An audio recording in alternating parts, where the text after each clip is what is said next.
Chicken ఇలాగా ఎప్పుడైనా try చేశారా? చూస్తుంటే అన్ని డ్రై చిల్లీస్ ఎక్కువగా ఉన్నాయి.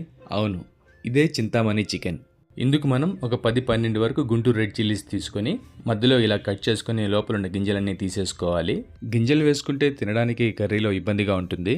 ఇలా సపరేట్ చేసుకున్న గింజల్ని మనం కుండీలో వేసుకుంటే మొక్కలు వస్తాయి, లేదా దీన్ని కారపొడిలో అయినా వాడుకోవచ్చు. ఈ విధంగా కట్ చేసి పెట్టుకోవాలి. ఇప్పుడు కడాయిలో ఒక 5 టేబుల్ స్పూన్స్ వరకు ఆయిల్ వేసుకుందాం. జనరల్గా నాన్ వెజ్ ఐటమ్స్కి ఆయిల్ ఎక్కువే పడుతుంది. ఇక్కడ మనం చాలా తక్కువ యూజ్ చేసాం.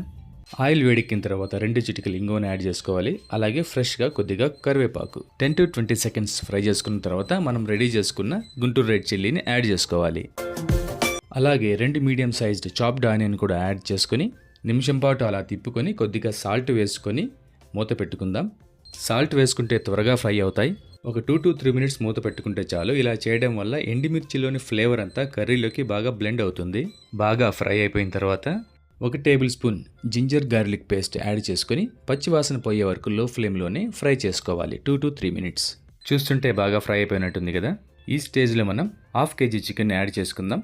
మీడియం టు స్మాల్ పీసెస్ అయితే బెటర్గా ఉంటుంది, ఎందుకంటే అరోమా మొత్తం పీసులకి బాగా పడుతుంది. చికెన్ అంతా బాగా కలిపేసుకొని మూత పెట్టేసుకుందాం. ఒక 3-4 మినిట్స్ వరకు మీడియం ఫ్లేమ్లోనే కుక్ చేసుకుందాం.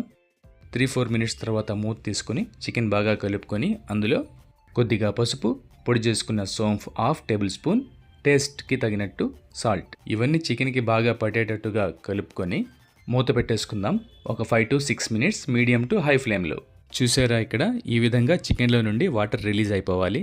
ఇంకా మనం మూత పెట్టాల్సిన అవసరం లేదు. ఆ వాటర్ అంతా ఎగిరిపోయేంత వరకు మీడియం ఫ్లేమ్లోనే అడుగంటకుండా మనం తిప్పుకుంటూ ఉండాలి.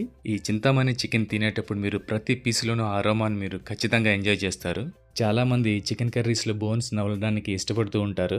ఈ చింతామణి చికెన్లో అయితే బోన్స్ లోపలికంతా జ్యూసెస్ వెళ్ళిపోయి చాలా బాగుంటుంది నమిలేటప్పుడు. తప్పకుండా మీరు ఒకసారి ట్రై చేయాల్సిందే. ఇలా వాటర్ అంతా డ్రై అయిపోయి చికెన్ బాయిల్ అయిపోయిన తర్వాత 1 టేబుల్ స్పూన్ పెప్పర్ పౌడర్, కొద్దిగా కొత్తిమీర వేసుకొని చికెన్ అంతా బాగా కలిపేసుకుని ఒక 2-3 నిమిషాల తర్వాత స్టవ్ పై నుంచి దించుకుంటే సరిపోతుంది. ఈ చింతామణి చికెన్ తినేటప్పుడు స్పైసీగానే కాకుండా ఇంగువ, కొత్తిమీర, జింజర్ గార్లిక్, ఆనియన్ అన్ని ఇంగ్రీడియంట్స్ యొక్క అరోమాను ఖచ్చితంగా మీరు ఎవ్రీ బైట్లో ఎంజాయ్ చేస్తారు.